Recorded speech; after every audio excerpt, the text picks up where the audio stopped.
from Maine, afternoon or evening, depending on where you are in the world. Thank you for joining us once again for the latest in the GeoTalks Express series. This is number 3. Today we're going to be looking at a few of the lesser well-known features of Global Mapper, the hidden gems, as I like to refer to them. As you can see, the title of the presentation is So You Think You Know Global Mapper. We're kind of challenging you here. We're assuming that today there are going to be a few users who've been maybe using the software for a few years, and I'm going to say that you're probably going to be introduced to a few things, a few tools, a few functions that you're not even aware that were in there. So that's our goal today. I say our because I'm joined today by my colleague, one of our esteemed technical support gurus. Billy Noble is with me today. Good morning, Billy. Are you hearing me? Good morning, David. How are you? I'm great. Are you ready for this? I sure am. This is going to be a quick fire one. So just to kind of give you a heads up as to what's going to go on, Billy and I are going to switch back and forth. And there's no rhyme or reason. We're not really following a specific workflow or pattern. We're just going to be introducing various elements of the software, various components of the software in a fairly random way. We have a long list here, and we're just going to go back and forth. So be prepared to kind of hear different voices throughout our session today. Before we begin, as always, for those of you who haven't joined us before, a couple of housekeeping issues. You are in listen-only mode, as you know. You, by all means, feel free to speak to us, but we won't hear you. Billy and I obviously can talk to you. You are in listen-only mode. If you want to communicate, as always, on the panel that has popped up on the right side of your screen, you'll see a questions panel. Go ahead and pop that out or expand it or whatever you need to do, and you can type whatever questions you want. During the presentation today, we will answer some of those questions as we can. And as we've done in previous sessions, we will also take your questions, throw them to our tech support gurus, and have them respond directly to you with a more expansive response. We'll also put them in a blog and share that with you at the end of our session. So questions panel, forgot the bullet, here it is, questions panel on the right side.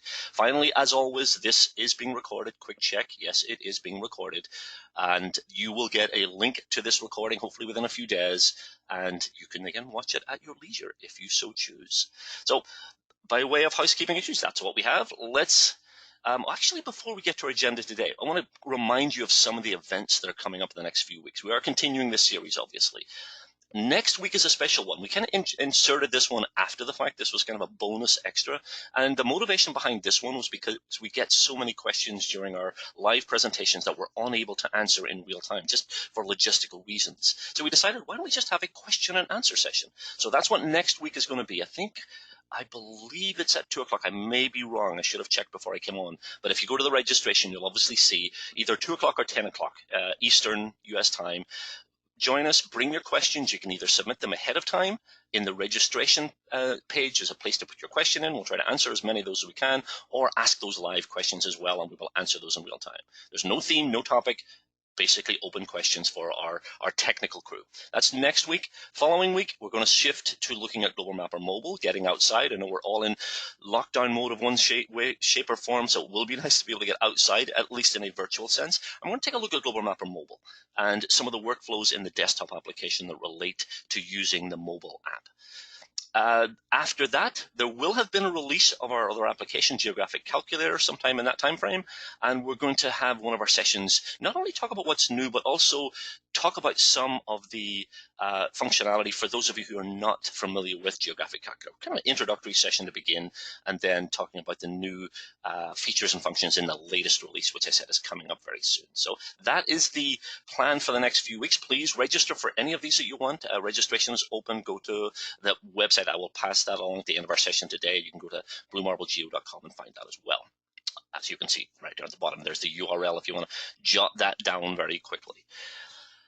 Moving on to today, we weren't able to put all of the bullets in here. This is a kind of a highlight list of some of the things that we're going to be covering. Vector extraction from raster data is my personal favorite function in Global Mapper, and Billy's going to begin our session today by showing us a workflow where we can pull vector polygons from an image. Sorry, Billy, I'm spoiling the plot a little bit for you here, but it's really cool. You'll see. I'm going to be taking a look at a kind of an alternative view of our profiling tool, our cross-sectional view, if you like, where we generate a series of perpendicular profiles along a path. Again, I'm not going to spoil the plot anymore. We'll see that one a little bit later. Image feathering. This is a common one that a lot of people request. If I've got two images, maybe different generations, different resolutions, how do we adjust the transition between those images to make it look a little better? So Billy's going to show us an image feathering exercise. Geospatial PDF creation. Some of you may output PDFs from Global Mapper. We're going to show you what you can do with those. Those are actually geographically intelligent PDFs, and I'm going to pop one up on Adobe Acrobat and show what geographic information is actually embedded in those PDFs. This is one that's really cool. Rendering a profile in the 3D view. Quite a difficult to find function, but Billy's going to show us where to get to there. A little bit of a spoiler. If you look on the right side of my screen now, you'll see the results of that. We have our 3D view, our terrain view, but we also have the profile view as a cutaway, and Billy's going to show us how to do that. 3D thematic mapping is also an interesting one. We're going to take vector polygons and basically extrude those to reflect an attribute. We often deal with thematic maps in terms of color. Here's a color that represents a particular value. We're going to do this in the 3D view now, which is actually a very cool function. Voronoi Thiessen analysis is another tool that I like to play with. A lot of different applications for this. I'm going to use a slightly different scenario than I typically do to demonstrate this one. It's a point analysis tool, generating polygons from points, and you'll see this one a little bit later as well. We'll introduce geocoding. Those of you who are not familiar with what geocoding is, we'll talk a little bit about what it is and the fact that Global Mapper includes a geocoding tool, basically allowing you to return a latitude and longitude for an address. We also have reverse geocoding. I'll leave that one hanging for now, and I'll show you how that one works a little bit later as well. And that's all we have room for. Much more. My notes list in front of me is much more expansive, and we will hopefully have a lot more time to go through additional tips and tricks or hidden gems, as we call them, as we go through our session today. For the first hands-on exercise, I'm going to switch over to Billy. We're going to be doing this a lot today. So Billy is going to take the screen, and Billy, I believe you're going to tell us all about the vector extraction process. Yes, I am. You guys can all see my screen, David? Perfect. Yeah, looks great. Okay, great. So for this first workflow, the idea here is taking a raster image and being able to extract a vector feature, and specifically a vector area feature of this lake. And what I want to do is, perhaps you want to export a shapefile or another type of vector format, maybe like a CAD compatible file. And what you could do is spend maybe 30 minutes or so digitizing with maybe the create area feature and going right along the edges of the lake features here. But there is a quicker way to do this, and you can do this by simply right-clicking on the image in the control center and going down to layer and creating area features from equal values. So the idea here is, in this dialog, is that I want to be able to select the color of the lake itself, and this will give Global Mapper the direction that I only want to generate an area feature with that color in mind. So what I want to do is only selected colors, click that radio box option. And I could try and find the correct color using the sliders here or entering a value that I know, but a quick way to just grab the color off the map is select pick color from map. And this was added to recent versions of Global Mapper to make this workflow quicker. So I click right there, and it gets the values for that color. So what I do is click OK. And the next step that you would want to do is select a maximum match distance. And a lower value here will grab more of the exact color values, while a higher value will allow a much larger range. So I kind of want to get the correct outline and boundary of the lake area. So I want to, let's put 20. And I click, oh, don't click OK yet. What I want to do is go to the area bounds and draw a box around just where I want to create these area features. This opens a dialog, and we'll just get a large lake and those two smaller lake features on the outside. And click OK. And it now generates the area features of the boundaries of the lake. But maybe you can't tell here, but there are some artifacts that it did collect up here, which I don't want if I want to export this to a shapefile. I just want the large lake and the two smaller ones on the outside. So this is going to be a digitizing workflow. So since it's already enabled, because you see my cursor says edit, I will want to right click on the main screen and go down to advanced selection options. And what I want to do is select pretty small area features here. So if I select that, I get a dialog that specifies a threshold to grab. And I don't want 50 square kilometers. That's a little too big. I'll do 50 square meters. And you click OK. In this dialog, I want to pick no. And you'll see the yellow dots are pretty small area features. They are now selected, those really small area features that I want to delete. So now I can just select the delete key on my keyboard, and they are now gone. Now, I could also, if I wanted this a little cleaned up, I could select the area feature, and this is another digitizing workflow. I could smooth the outside of this polygon. And I can do this by move reshape and click smooth. And it does smoothen those edges a little bit, because you'll see it more jagged when I first created the area feature, because it was taking the boundary of each pixel. And this kind of smoothens it out to a more realistic outline of the lake. And so now that I have these features, what I could do is go to the File menu or just right-click on the area features layer, and go to Export, and I could export this to a shapefile.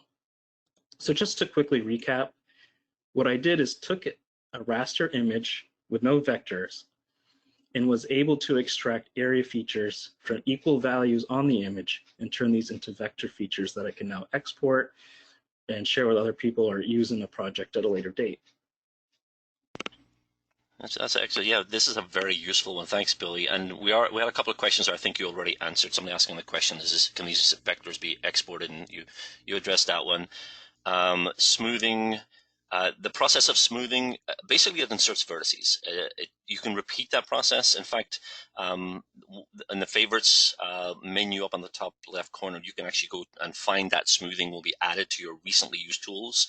Should be in there. Yeah, it's smooth. So if you want to repeat that process, you don't have to go back to the same menu and increase the smoothing. And visually, you can see the results of that. It's based on selection. So one of my personal favorite tools. Thank you, Billy, for sharing that one. Some of the examples of where that may be used, when may be used buildings. If you distinct colors of building roofs, for instance, you can extract those, obviously. Vegetation types, perhaps you're looking at different vegetation types in an image. Again, you can outline those quite clearly. So, Billy, thank you so much. We'll be back to hear from you in our next workflow. Back to my screen. Standard terrain layer here. We've got some 10-meter resolution elevation data. This is our NED here in the US, National Elevation Data Set.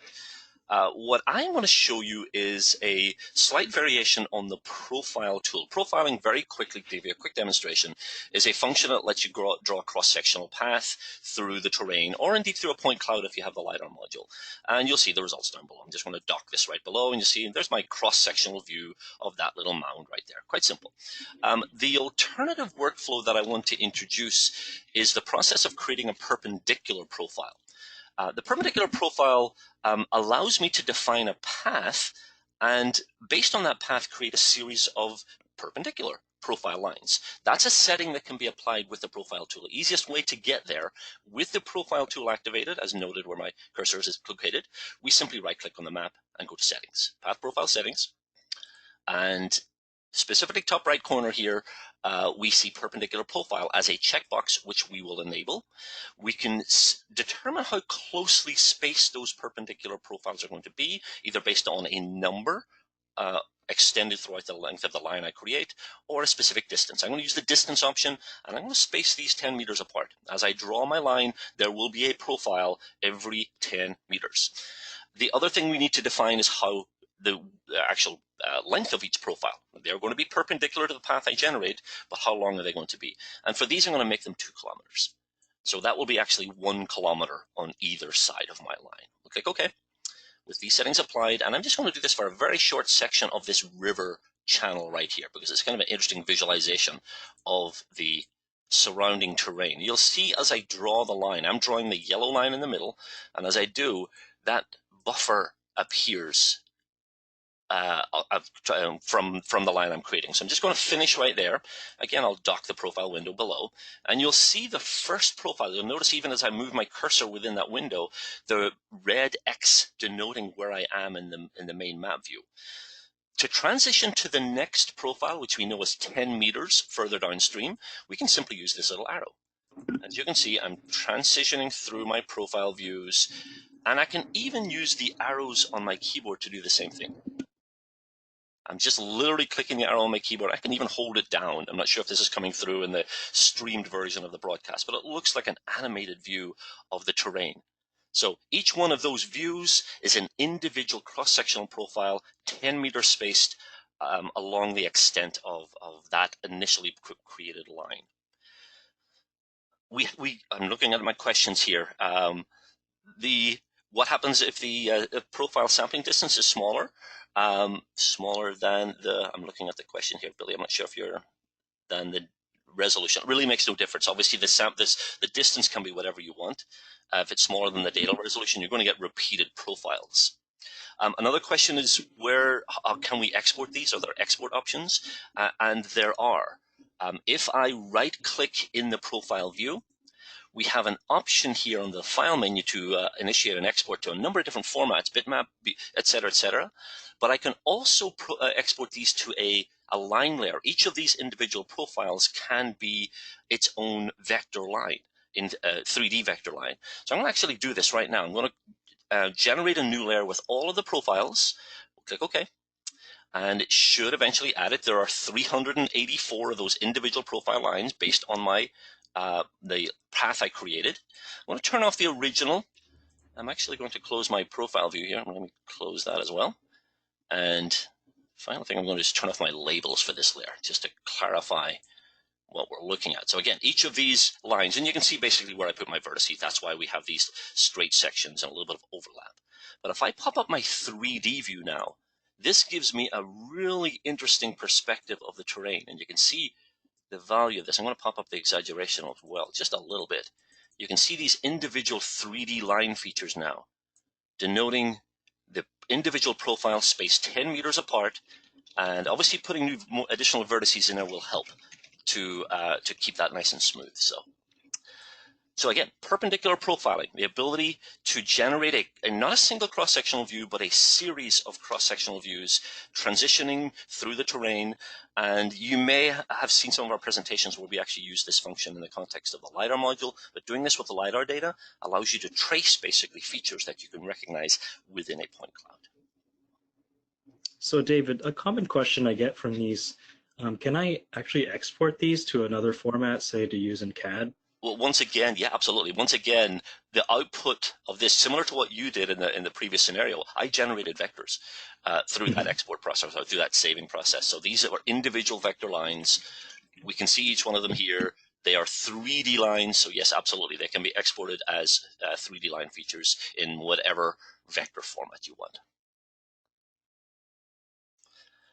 Billy, I am going to pass the baton back over to you, and we're going to take a shift of focus here. We're going to take a look at doing a little raster feathering, I believe. There we go. Yep, so I'm going back to manipulating raster imagery, but I won't be doing any vector extraction this time. So if you can see on my screen, I have two different resolutions of an image of the same area. One on the right is much higher res, and one on the left is a much lower resolution. So if I wanted to export this area as an image file, but I wanted both areas and I only have these two images available, I kind of want to make this a little neater. I don't want this straight edge that you can see clearly the resolution changes. So what I want to do is feather along the edge of the high-res imagery to kind of blend in and kind of make a smooth effect between the two layers of imagery. So this is another instance where I should right-click on the image in the Control Center and go to the Options tab. And what I want to do is go to the Feathering tab. And I go to feather along one or more edges. I am on the left edge of this image, of the higher res imagery, but I'm just going to enable all of them. I can enable all the checkboxes, but if I just really wanted to do one side, I could just click left edge. So how the transition between the two images are dictated is with this value box here, border size in pixels.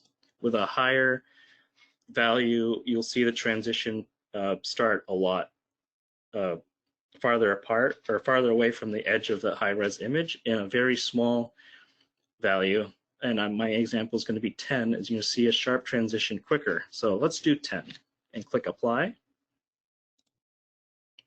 And you can see now that it is a little bit smoother, but you'll see that if I bump this up to, let's say, 100, it will be much more noticeable.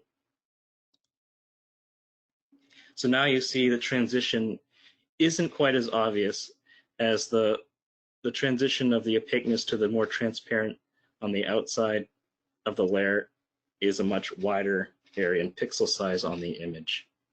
So now that you have this, you can actually export this image as it looks. And you can do this again from the File menu. You're going to export raster image format.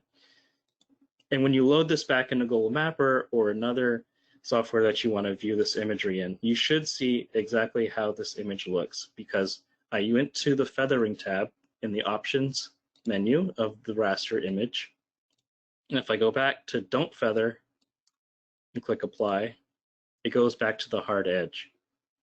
And this dialog does remember what you put for the border size in pixels. So if I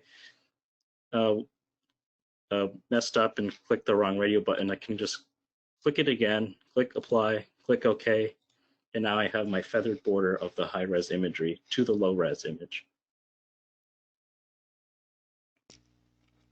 Perfect, Billy. There's actually a few questions that have come in related to this workflow. I'm going to throw a couple of these to you. Question about do they overlap or but match is one of the wordings. Another one was do the images overlay? So and let me answer that one actually.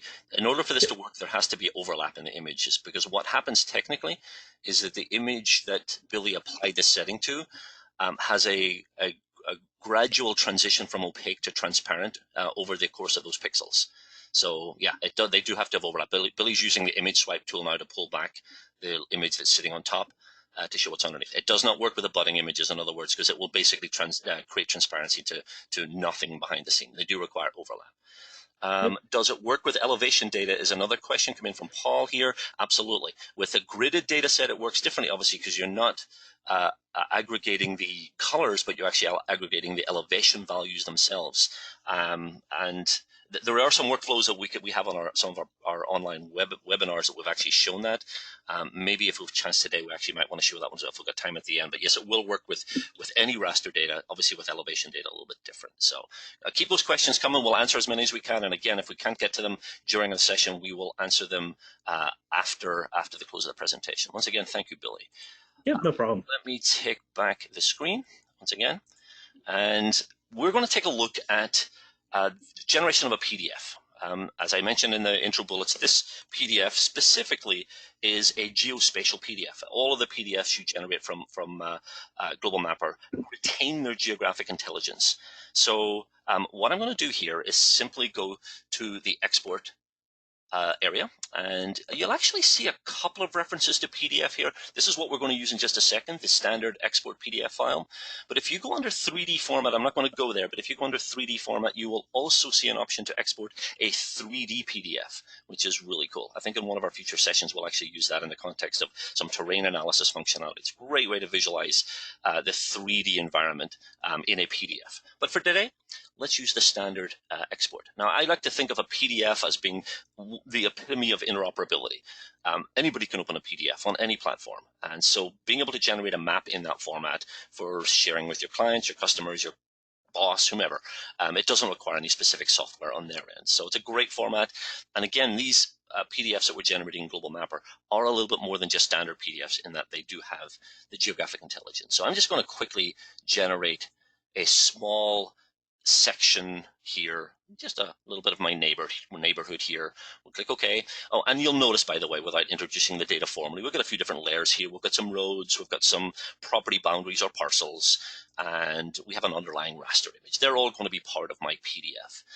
Everything else here should be fine. I'll just click OK and generate the file. We'll call it test because I can't think of anything else, and we'll click save. Now, from off screen, when this completes, I'm going to double click on the file that I just generated, and here it is. This is basically my PDF. This can be obviously sent to anyone. This is Adobe Acrobat. I have the Pro version. It will work in the Reader or any PDF reader. So how does this work? This is actually really cool. Two things. First, we can manipulate the display of individual layers in this PDF. This is a standard function of Acrobat. Expand the little layers menu here, and you can see the individual layers as they were in Global Mapper are recognized. So for instance, I can turn off the text. There's my labels gone. I can turn off the lines, which are on my roads, and I can turn off the parcels. Again, we can individually manipulate, have certain combinations of data layers displayed. And this allows you then to take a single PDF and have multiple layers embedded in it. Literally, it's almost like a GIS viewer then. So that's one function that this PDF provides. The other thing I'm going to get to under the Tools menu in Acrobat, and that's our geospatial location tool. This is what's really cool. If I enable that function and I move my cursor over the PDF, noting at the bottom right corner, we're actually seeing lat long values updating in real time. Not updating a lot because this is a small area, obviously, but I'm seeing real world coordinates embedded in the PDF. Even more cool is the fact that I can measure in this PDF. And because I've enabled the geospatial location tool, the measurement is in real world units. You'll see my updating information here. This is in miles. I believe I can right click and change the units of measure. I'm going to go any deeper into this, but we are able now to interact with this PDF in its geographic context. How far is it from my property to the edge of the road? How far is the job site from the nearest access road? These are things that now can be done in the PDF itself by anybody who has Adobe Acrobat. So quick little tip and trick, nice little tool there to allow you to share your data with as wide an audience as possible. Oh, thanks, David. There are some questions about the PDF. Is Adobe Acrobat Pro the only PDF reader that you can do this in? No, you can use it with the free version. I think the layout's a little different, but the same tools are available. I believe it's in one of the menus. I haven't done this for a while in the reader, but if you go to the menus, there's a tools area, and you can enable both the layering manipulation as well as the geospatial location tool. So yeah, take a look on I'm not an expert on Acrobat, but take a look in the reader. You'll find it in there. Okay, great. So, Billy, looking at my notes. Oh, this is a cool one. We're going to go back and visit the profile tool again, Billy, I believe. Yes, we are. We're going to take a look at profiling, but in the context of the 3D view. This is actually very cool. I love this. Yep. So I'm going to go back to the data that David was using earlier to demonstrate perpendicular profiles. But now I'm going to do this in the 3D viewer. So what I want to do first is open the 3D view itself. And I'm going to actually just dock it right on the right side. And you can zoom around in the 3D viewers to get the lay of the land. What I'm actually going to do is, for this workflow, I want to bump my vertical exaggeration up to 3. And now the terrain is much more exaggerated to get a better visualization of the data I have. So as David demonstrated before, what I want to do is go to Path Profile in the toolbar. I'm going to draw a path right along the top of the data and generate very big. And I have a custom setting here for my axis. The coloring is green. It should be black, but I can change that actually by set text grid font color. We'll change it to black so everyone can see. So the setting that you want to do to enable, well, it's actually enabled now, but in the drop-down, not drop-down, but the settings button right on the path profile. And where you want to go is the 3D display options in the 3D display mode drop-down. So what I wanted to do to see this type of view is click Render Single Terrain Cutaway. And since it's on that already, I'll just show you how this kind of works. You'll see the edge of the path profile like you do in the 2D view, but you can also see what's behind it. And when I actually flip this around, now I get the other side of the path profile.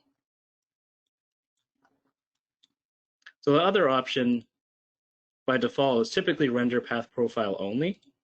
And if I apply that, I get the path profile, but I don't get the cutaway. So I can't actually see the path itself cut through the terrain model.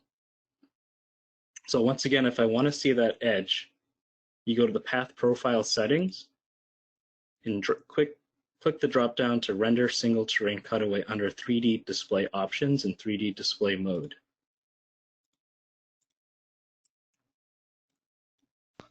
And this is a much more intuitive way to kind of visualize that 2D path, but now you can see what's behind that. Very cool. So Billy, what a question just come in about capturing what you have in the 3D view. Is there any way to capture an image, I guess it would be? I'm trying to see the question. Yeah, capturing an image of the 3D view. There is an option right in the 3D viewer, and it's this button right here called Save Image. And if I click this, it gives me a couple of file formats that I could export this to. And if you click OK, this exports directly to your wherever you want to locate it onto your computer. Excellent. I'm looking at some other questions here. Somebody's asking about pan sharpening. Is there a tool for pan sharpening? Billy, if you could just do me a favor, we're not going to have a workflow for this, but just while you're there, go to the analysis menu, and you'll see about halfway down, just over halfway down, pan sharpening image is right in there. So if you need pan sharpening, unfortunately not something we're going to be looking at today, but that is in there. Someone asked about profiling lines that we don't draw. In other words, can I generate profiles from an imported file, shapefile perhaps? Absolutely. That if you right-click after selecting the line, you can go to, there's an option to view profile. I think it's towards the bottom of the right-click menu, go to profile. Someone's asking about Billy, I'm taking over here with apologies. Someone's asking about working with underwater 3D models. Absolutely. It doesn't matter where those 3D that data resides. It will work. And a lot of people asking about different PDF viewers and if they will work the same way as Acrobat. I have to say, I don't know. I use Acrobat, obviously. It's worthwhile trying and seeing what functionality would be available in those alternative 3D viewers. So again, keep those questions coming in. Thank you, Billy, once again. We'll be back in just a second. Just enough time for you to load up your new workspace. And you're taking a look at my workspace now. This is some parcel data. Again, one of the bullets we had during the intro was 3D thematic mapping. That's what we're going to do right now. We're going to visually represent one of the attributes associated with each of these property boundaries in a 3D view. And I'm going to quickly look at my info button here and just bring up the information just to show you a quick look at the attributes. The specific attribute that I am going to look at is this one way at the bottom. I calculated it myself, by the way. The value per square foot of all of these parcels. We have that information. I want to visualize that. And as I said at the start, we could do that just simply by using a color code. We could apply a thematic representation based on color or a shade pattern. That would be one way. I'm going to do it a little more fun way. I'm going to extrude each of these individual properties in a 3D view to reflect that value. How do I do that? Well, I have to cheat a little bit, because what I have to do is I have to pretend that the value in that attribute is actually an elevation value, is a height value associated with the corresponding vector feature.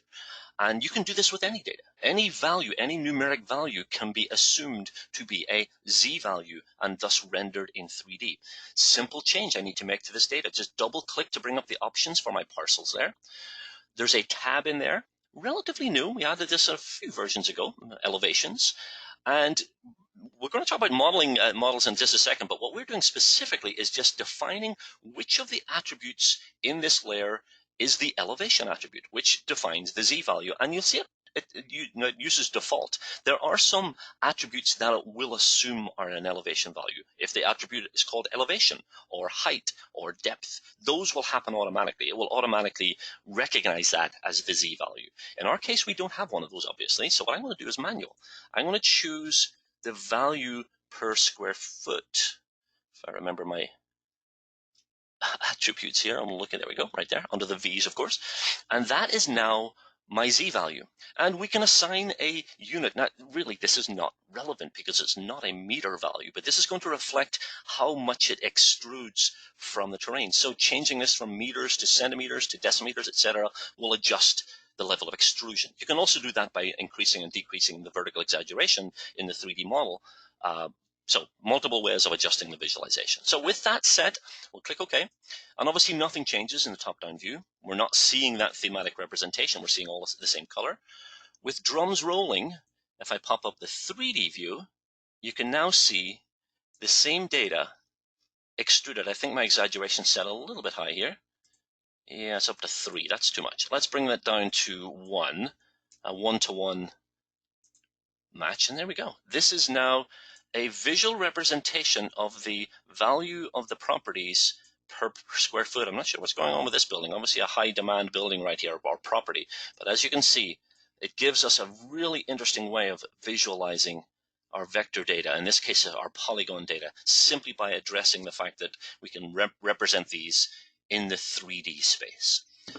Now, I mentioned the other option here. I don't have a demo for this, but if we go with this model height option, this is very applicable if you're working with point data, because instead of rendering just a single point in the 3D view, you can actually apply a model, and there are a number of models that are embedded in the application. You can also import models, and you can adjust the scale of that model to reflect an attribute as well. So same principle, except rather than just extruding a polygon, you can define the size of the corresponding model. If you've seen some of our demonstrations where we extract trees from LiDAR, that's ultimately the result that you can work with. But you can also do it manually using this function.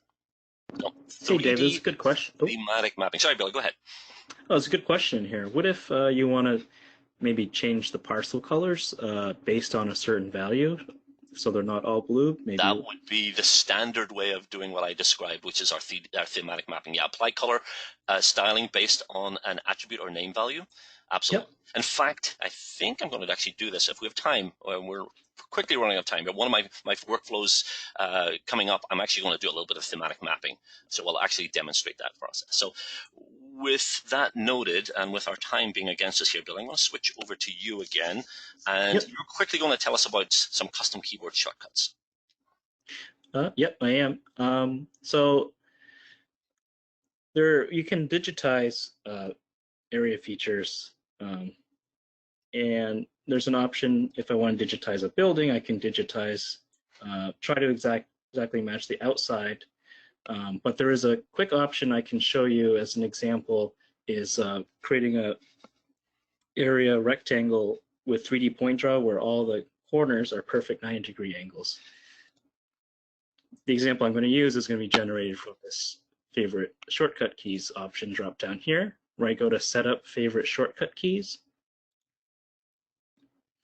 So as I mentioned, I want to create a shortcut if I have a busy day of digitizing buildings. I want to use one of my function keys to always turn on this digitizing tool.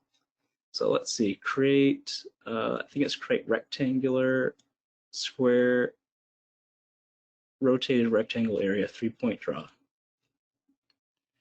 So once I add a key that I want, let's do function 2 and click add update shortcut. And I close out of this box. Now you can't see this, but on my keyboard, if I click F2, the tool is enabled automatically. So if I want to draw, let's say this building right here, nice square building, and click right there, click one edge, and then the tool automatically start making the rest of the building with 90-degree angles.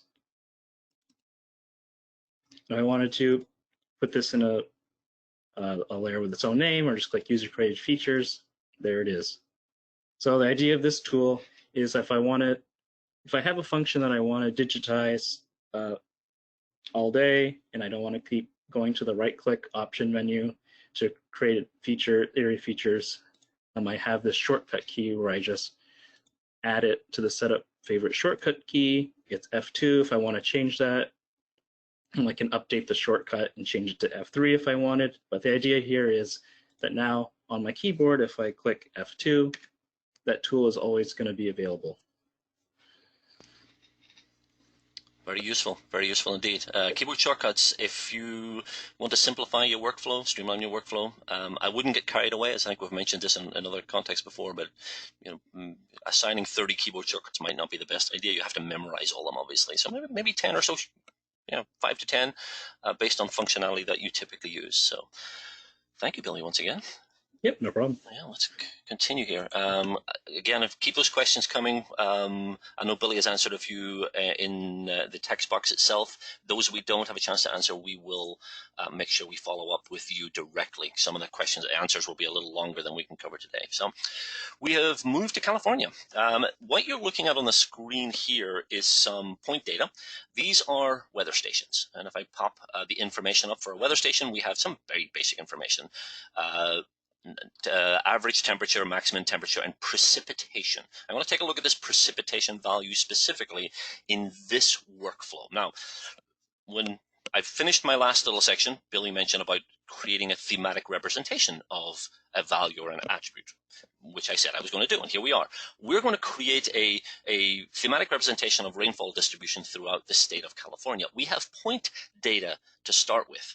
The point data could be displayed in such a way that it reflects that. In fact, we could actually assign a model to each of these points and have the model scaled to reflect the rainfall value using the mechanism I showed you before, where we assign the point size. Or the model size. That's not what I'm going to do here, because what I want to do is assume that while rainfall is measured at a specific location, it actually reflects the actual rainfall over an area. So I want to create polygons from these points. In order to do this, I'm going to use a tool in the analysis menu, Voronoi-Thiessen diagram creation. This is a tool that some people compare it to generating a buffer. It's not really generating a buffer. It generates essentially the hinterland around each point, the area of influence.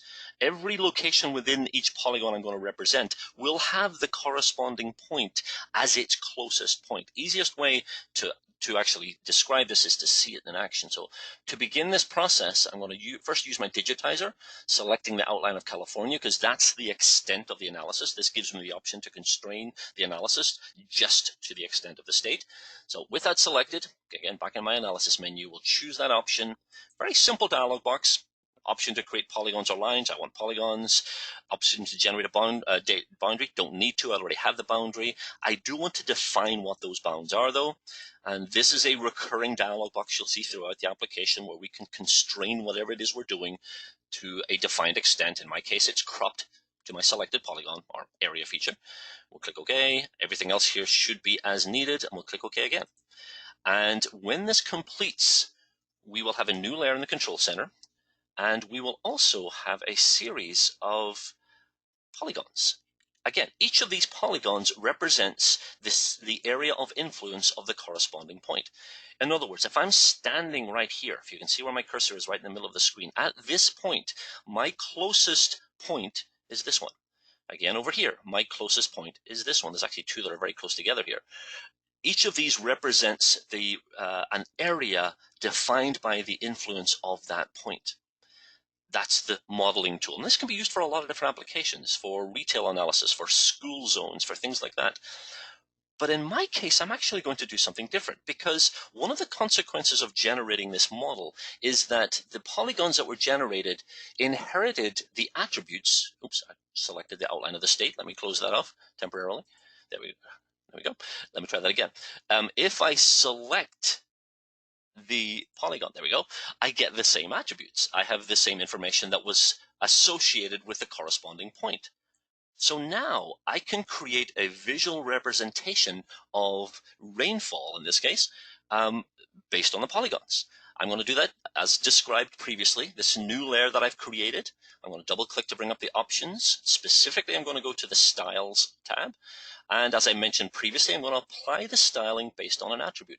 We could, and I just thought of this myself, we could actually have generated an extruded model like we did with our properties to reflect rainfall. That might have been an interesting exercise. Note that one for next time, Billy. Next time we do this, we'll actually do our 3D thematic map with this data as well. But this does give me an opportunity to show the standard process of thematic mapping, where I define the specific attribute that I want to reflect, in which case is my precipitation. I believe this is annual precipitation. And I'm going to cheat a little bit here because I actually created a visualization. Very simple one. This is something you can do yourself if you want to keep the style of a map and have it applied to other maps. Just save the style file and apply it to a new map. All I did is put in two colors representing the min-max values throughout the state, shades of blue basically, and making sure that we're interpolating the other colors between these numeric values. I will click OK. And you will see that distribution now. We're seeing a representation of rainfall, highest in the mountains, the Sierra Mountains here, lowest in the valley, higher along the coastline, obviously. So you're seeing now more meaningful representation of the data than simply attributing a visual representation to an individual point. So, Voronoi-Thiessen diagram and corresponding thematic mapping.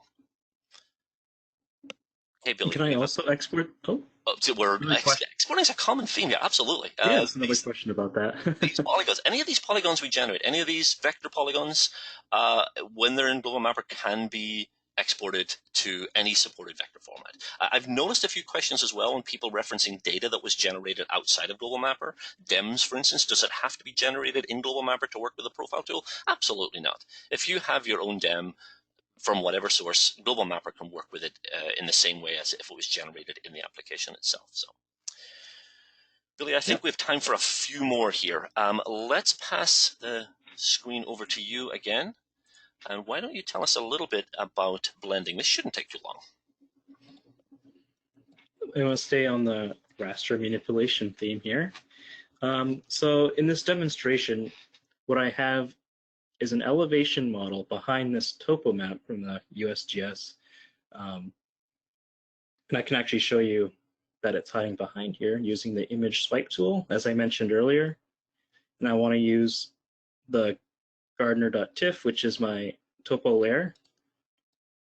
And you can see behind it is this elevation grid. And what I want to do here is kind of use that backdrop of the elevation grid and kind of put it on this raster image to bring it more to life. You can really see the exaggeration of the terrain. So I'm actually going to zoom in a bit here to this stream valley. So what I want to do is right click and go to the options tab again. And I want to stay in the display tab. So what I could do is make this top image more transparent, so I can see the DEM underneath. So if I click apply, you can start to see it, but what's happening here is it's kind of washing out the rest of the colors of the roads and the contours and the buildings. So there's another option you can do. If I slide this back to opaque, click apply,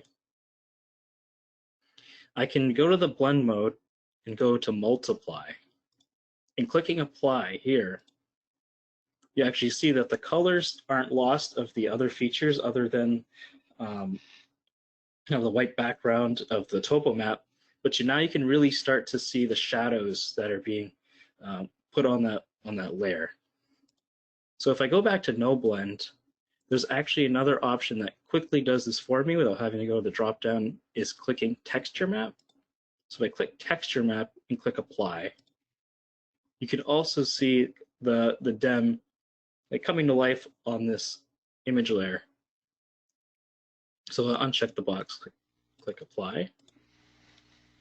Actually, no, let's switch that, keep that on again. What I wanted to also demonstrate was that you can change the angles of these shadows on the image itself by using the dynamic hill shading tool near the shader. What you'll see in this dialog box is a sun with kind of a gimbal showing the light direction. So if I actually move this around in real time, it starts adjusting. You can really see the difference in shadows along the map. And there are also other settings here that show vertical exaggeration and shadow darkness. But if I want to quickly show the differences of the hill shading. I can use this gimbal tool in the top right corner, wherever it is, but the dynamic hill shading tool is what really changes how you want to display the shadows of the DEM behind the TIFF file. So just to reiterate, what I did is the Options tab, going to display using texture map checkbox to turn this, bring this DEM underneath the image layer to life. Perfect, excellent. And the recurring theme in a lot of these presentations is exporting in this case as well. And it hasn't been a question, but I'm going to address it. You can export this. It will export what you see. In other words, we have two raster layers displayed. The resulting exported raster layer will be a combination will be of what you see is what you get. Really cool for applying texture to any map, just using an underlying DEM, basically. That's all you need. In this case, Billy was using the 10-meter NED, which is freely available to those of us here in the US. So thank you once again, Billy.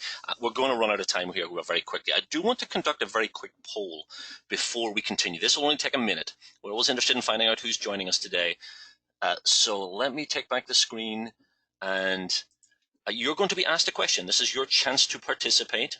All that we want to know from you is how often you use Global Mapper. Do you use it every day? About once a week? Once a month? Obviously, this isn't specific. You can average, maybe once or twice a week is fine. Do you never use it? You've never seen it before? And you can see the other options in there. So just give you a few more seconds to respond to the poll question. And when we're done, we'll turn around and share the results. So again, you can see who you're sharing your webinar experience with today. So just a few seconds. I, for one, David, use it every day. I know you do. I hope you do it every day, and I do too. And I enjoy using it every day. I still learn new things every day. As do I. Our customers teach us. I'm going to close the poll. Let me share that with everyone. You should be seeing the results. I'm not seeing what you're seeing, but you should be seeing the results. Most people at least once a week. I think that's pretty typical. What do you say, Billy? You talk to customers more than I would. Is that pretty typical? About once a week? Yeah, it's about 1 or twice a week. Yeah. Less than once a month, 11%. We need to get those people less than once a month up to using it more often. And indeed, those who have never used Global Mapper, let me target a message specific to you. Download a trial. I'm going to show you in the final screen I'm going to show you today, where you can go and request a trial version of Global Mapper. It's free. Test the functionality. Play with some of the tools we've been looking at today as well. Okay, so let's hide the poll and come back on screen. Just verifying with you, Billy. Are you seeing my screen okay? Making sure. Yep, still all good. Perfect. Okay, so this next short little exercise, and I think we have time for a couple more, is geocoding. Geocoding, for those of you who don't know, is the process whereby you apply a latitude and longitude value to an address. You do it every day. If you type an address into Google Maps or Bing Maps or whatever your favorite mapping website is, you're geocoding. You're initiating geocoding. We basically can do the same in Global Mapper. From the search menu, Find Address is the tool that we use to initiate this. And if I go to that dialog box, actually, before I do, let me preview something for you really quickly here, because I need to close this file. This is ultimately what we're going to be playing with in this little scenario. This is a hypothetical list of my customers. A tab delimited, simple little text file. Heading at the top, tab delimited. I've got names, street address, town, state in this case, and zip code, postal code for wherever you are in the world. It will work the same way that any online search function will work. Any combination of address information will work in this case. So that's a little preview of it. So where I was going, from the search menu, Find Address. I can simply type an address in here, any part thereof. This will work the same way as, again, Google Maps. Also, we have the option here to geocode addresses from a file, which is what I'm going to do. Popping up this dialog box, this is the file I just previewed very quickly. It's a text file. Click open, and I define the characteristics of the file. It's a tab delimited file, column headings, column names are the first row. I can also opt to geocode to loaded data. Now, the data I have on the screen is actually Tiger data. This is US Census Bureau road data that has extensive address information. So I'm going to use this for my scenario. It's going to match my addresses to the roads that I have on the screen, including the road numbers and the correct side of the street. We'll get points where each of those addresses are located. You'll note we have the option to use a Google Map API. You're going to have a limited number, but you can request a free API. You can put your API key in here, get that directly from Google. Click OK. And immediate result is, for all of those addresses, I now have a lat long. That wasn't there before. I can then either export just a tabular version of this with my new data, or I can put them on the map, and that's exactly what I'm going to do. We've seen this dialog box so many times. I'm going to generate points. I'm going to put them in a layer called customers. Typing this, oops, can't spell, try my M this time. And we will define a style. I'm actually going to make these a little bit more prominent. I'm going to make them a blue dot. And let's make it a little bit larger than our scale factor of 1. Let's make them 2 so we can see them a little better than simple black dots. Click OK and close the results dialog box. And there are my customers. Simple as that. That's my geocoding operation. Those are where my customers are located. A slight variation on that is reverse geocoding. I've actually got a separate layer here. This is and again, it's blue just like the other one, but this is possibly a list of my job sites. These are just points that I placed manually on the map. What I can do with these points is identify where the address is based on its location adjacent to a road. And for this, I'm actually going to bring up my attribute editor. I'm going to pop it along the bottom of the screen here, just dock it so we can see the results. So really, no attributes here for these points. I'm going to select them all. With them selected, I'm going to right-click. I'm going to go to my attribute style functions, and I'm going to add the addresses from the roads. Now, basically, it's identifying where along each road segment this point is and attributing it with the correct number and the correct street. Noting the attribute editor at the bottom of the screen, that tabular view. When I finish this, oh, one more thing. I have a threshold to apply. I can define how close the point is or needs to be to a road. I have this set to 30 meters, which is pretty liberal, but you could constrain this a little closer if you don't want to match those that are further from a road. Keep this smaller. My threshold 30 meters, noting the table at the bottom, click OK. For each of my points, I now have an address, noted where each point is located on my road network. So geocoding, reverse geocoding, variations on that theme. And unfortunately, with the hour getting to almost to the top of the hour, I think that's going to have to be it for today. We had a few more that we wanted to cover. I think I'm going to suggest, I'm going to throw this one out right now, that we may do another session of these, because there's so much more that we want to share with you in terms of these kind of hidden functions in Global Mapper. So maybe we'll add this one onto the end of our series. Any more questions come in there, Billy, that we need to address before we wrap up for today? Just mostly questions about if there's other workflows like modeling and other terrain analysis workflows. I would just say we have a lot on our YouTube page, but I'm sure we could, in future ones, we'll be covering a lot of these as well. Yeah, I noticed you answered one about altering the shader. We've been using that Atlas shader, that multicolored shader. There's a drop down. You've got my screen here, might as well show you. You've got this drop down for adjusting the shader, but you also have the option of creating a custom shader.